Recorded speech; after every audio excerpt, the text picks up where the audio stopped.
ಆ ಒಂದು ಕ್ಷಣ. ಲೇಖಕರು ರಾಮಮೂರ್ತಿ ಸೋಮನಹಳ್ಳಿ, ಮಂಗಳೂರು. ಅಧ್ಯಾಯ 20. ಸತೀಶ ಒಳಗೆ ನಡೆದ. ಗಾಢವಾದ ಚರ್ಚೆ ನಡೆಸುತ್ತಿರುವಂತೆ ಕಂಡಿತು. ಅಪ್ಪ ಕುರ್ಚಿ ಮೇಲೆ ಕುಳಿತಿದ್ದರು.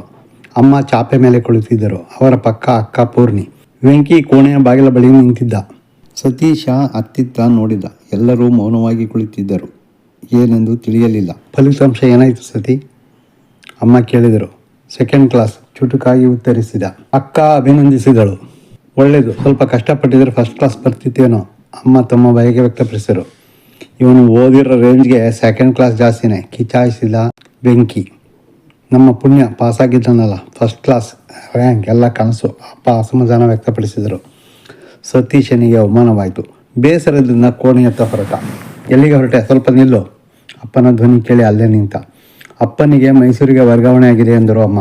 ಎಲ್ಲರ ಮುಖ ನೋಡಿದ. ಸ್ವಲ್ಪ ದಿನ ಅಷ್ಟೇ, ಹಾಸನ ದೃಢ.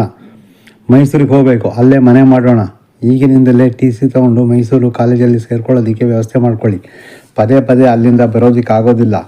ಅಪ್ಪ ಖಡಕ್ಕಾಗಿ ಎಲ್ಲರಿಗೂ ಆದೇಶಿಸಿದರು. ಅಪ್ಪನ ಮಾತು ಕೇಳಿ ಆಕಾಶ ತಲೆ ಮೇಲೆ ಬಿದ್ದಂತಾಯಿತು.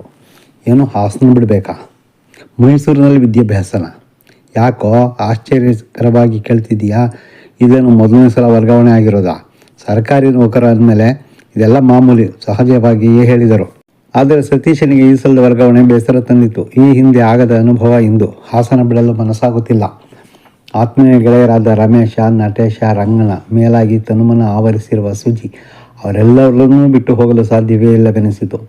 ಇಲ್ಲ, ನಾನು ಹಾಸನ ಬಿಟ್ಟು ಬರೋಲ್ಲ, ನಾನು ಹಾಸ್ಟೆಲ್ನಲ್ಲಿರ್ತೀನಿ.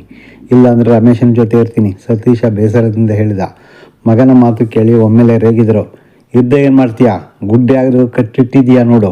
ಈಗಿನ ಸಂಬಳದಲ್ಲಿ ಒಂದು ಕಡೆ ಸಂಸಾರ ಮಾಡೋದೇ ಕಷ್ಟ, ಇನ್ನು 2 ಕಡೆ ಹೇಗೆ ಸಾಧ್ಯ? ಹೌದು ಸತೀಶ, ಹಠ ಮಾಡಬೇಡ. ಅಪ್ಪನ ಮಾತಿಗೆ ವೆಂಕಿ ಮಾತಾಡದೆ ಹೊರಟಿದ್ದಾನೆ. ನಿಂದೇನೋ ವಿಶೇಷ? ದಿನೇ ದಿನೇ ಸಂಸಾರದ ಖರ್ಚು ಏರ್ತಾ ಇದೆ, ಹೆಚ್ಚಾಗ್ತಾ ಇದೆ. ದೇವರ ದಯೆ ಇದ್ದರೆ ಪೂರ್ಣಿ ಮದುವೆ ಸಹ ಮಾಡಬೇಕು. ಅಮ್ಮ ತಿಳುವಳಿಕೆ ನೀಡಿದರು. ಅಮ್ಮನ ಮಾತು ಕೇಳಿ ಪೂರ್ಣಿ ನಾಚಿದಳು. ಉಪನಯನಕ್ಕೆ ಮೈಸೂರಿಗೆ ಹೋದಾಗ ಪರಿಚಯಸ್ಥರ ಮೂಲಕ ಸಂಬಂಧ ಬೆಳೆಸುವ ಪ್ರಸ್ತಾಪ ಬಂದಿತು. ಬ್ಯಾಂಕಿನಲ್ಲಿ ಕೆಲಸ ಮಾಡುತ್ತಿರುವ ಹುಡುಗ, ಒಳ್ಳೆಯ ಮನೆತನ, ಜಾತಕ ಸೇರಿತು. ಏನಿದ್ರು ಹಿರಿಯರು ಒಂದು ಕಡೆ ಕುಳಿತು ಮಾತುಕತೆ ನಡೆಸುವುದು ಮಾತ್ರ ಉಳಿದಿತ್ತು. ಇದು ಕೊನೆಯ ವರ್ಷ, ಕಾಲೇಜು ಬದಲಾವಣೆ ಮಾಡಿದರೆ ಕಷ್ಟ ಆಗುತ್ತೆ. ವೆಂಕಿ ಹೈಯರ್ ಸ್ಟಡೀಸ್ ಹೋಗೋದು, ಅವನಿಗೆ ಎಲ್ಲಾದರೂ ಒಂದೇ. ಮಧ್ಯೆ ಡಿಸ್ಟರ್ಬ್ ಏನೂ ಆಗ್ತಿಲ್ಲ. ಪೂರ್ಣಿದು ಡಿಗ್ರಿ ಮುಗಿದಾಗಿದೆ. ಅವಳ ಮದುವೆ ಎಲ್ಲಿ ಮಾಡಿದರೂ ನಡೆಯುತ್ತೆ. ನನ್ನದೇ ಸಮಸ್ಯೆ, ಸಮಜಾಯಿಷಿ ನೀಡಿದ. ನನ್ನ ಹೆಸರು ಮಧ್ಯೆ ಹೇಳುತ್ತಿರಬೇಡ. ಈ ಹಿಂದೆ ಅಪ್ಪನಿಗೆ ಹಾಸನಕ್ಕೆ ವರ್ಗಾವಣೆ ಆದಾಗ 1ನೇ ವರ್ಷದ PUC ಒಂದು ಕಾಲೇಜು, 2ನೇ ವರ್ಷದ್ದು ಇನ್ನೊಂದು ಕಾಲೇಜಿನಲ್ಲಿ ಓದಿದ್ದು. ನೆನಪಿರಲಿ, ಎಚ್ಚರಿಸಿದ ವೆಂಕಿ. ಯಾವ ರೀತಿಯಲ್ಲಿ ಒಪ್ಪಿಸಬೇಕೆಂದು ತಿಳಿಯದೆ ಚಡಪಡಿಸಿದ ಸತೀಶ. ತನ್ನ ವಾದದಲ್ಲಿ ಹುರುಳಿಲ್ಲ ಎಂಬ ಅಂಶ ಗೊತ್ತಿದ್ದರೂ ಅನಗತ್ಯವಾಗಿ ವಾದ ಮುಂದುವರಿಸಿದ್ದ. ಪ್ರಭಾಕರ್ ರಾವ್ರವರಿಗೆ ಕೋಪ ನೆತ್ತಿಗೇರಿ ಮನಬಂದಂತೆ ಬೈದರು. ಸತೀಶ, ಹೀಗೆ ವಾದ ಮಾಡದಿದ್ದರೆ ಪರಿಸ್ಥಿತಿ ಕೈಮೀರುತ್ತದೆ. ಗಂಡನ ಕೆಟ್ಟ ಕೋಪಕ್ಕೆ ಸತೀಶ ಬಲಿಯಾಗುತ್ತಾನೆಂದು ಅರಿತು ಮಗನನ್ನು ಕೋಣೆಯೊಳಗೆ ಕರೆದುಕೊಂಡು ಹೋದರು. ಸತೀಶನಿಗೆ ಗತ್ಯಂತರವಿರಲಿಲ್ಲ. ತನ್ನ ಹಣೆ ಬರಹವೇ ಹೀಗೆ. ಅದ್ಯಾವ ಗಳಿಗೆಯಲ್ಲಿ ಹುಟ್ಟಿದ್ನೋ, ಒಂದೇ ಒಂದು ಆಸೆ ಈಡೇರಲ್ಲ ಎಂದುಕೊಂಡು ತನ್ನ ಅದೃಷ್ಟವನ್ನು ನಿಂದಿಸಿಕೊಂಡ. ನಾಳೆಗೆ ಮುಂದುವರಿಯುವುದು.